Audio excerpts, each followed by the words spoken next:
మీద కనపరచలేకపోతుంది. కానీ దేవుడు రోషం గలవాడని సమాజం మర్చిపోయింది. ఎందుకంటే ఆయన దీర్ఘశాంతం గలవాడని చూస్తుంది. ఆయన ఒకరోజు తీర్పు తీర్చబోతున్నాడు. ఆయన తీర్పరి అనే సంగతి మరిచి భయం చెడి బ్రతుకుతుంది లోకం. అందుకే దేవుని వాక్యం మనతో ఇలా మాట్లాడుతుంది. దేవుని వైపు సమ్మతించలేని స్థితిలోకి లోకం వెళ్ళిపోయింది. సమ్మతించకపోవడం అంటే ఏంటి? ఏది చెయ్యొద్దన్నా దానినే చేయటం, ఏది చూడొద్దన్నా దానినే చూడడం, ఏది వినొద్దు అన్నారో దాని వైపు మళ్ళించబడ్డం.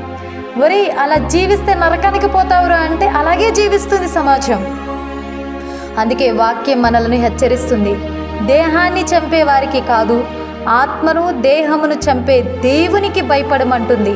అందుకే దావీదు అంటున్నాడు, దేవా నీ భయము వలన నా శరీరం వణుకుచున్నది. రాజుగా ఉన్న నేను ఆయన న్యాయ విధులకు లోబడ్డానా లేదా అని దావీదు తనని తాను పరీక్షించుకుంటున్నాడు. దెయ్యాలు భూతాలు మనుషుల దేహానికి ఏదైనా చేయవచ్చేమో, కానీ ఆత్మను ఏమీ చేయలే.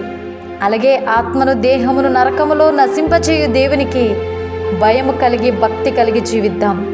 మనుషులేమన్నా అనుకుంటారేమో అని మందిరాలు మాని మనుషుల యొక్క సానుభూతులకు లొంగిపోయేవారు లేరంటారా?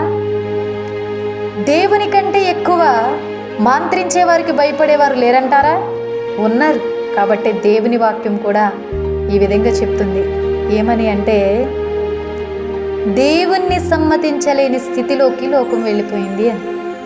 అందుకే క్రైస్తవులుగా బ్రతుకుతున్న మనం ఆయన ఇష్టాలకు ఆయన ఆలోచనలకు సమ్మతించగలుగుతున్నామా? ఈ వాక్యం మీతో మాట్లాడినట్టయితే ఒక్కసారి మీ హృదయాలను దేవుని వైపు త్రిప్పుకుని, ప్రభువా నన్ను క్షమించు, నేను దేనికి ఎక్కువ ప్రాధాన్యత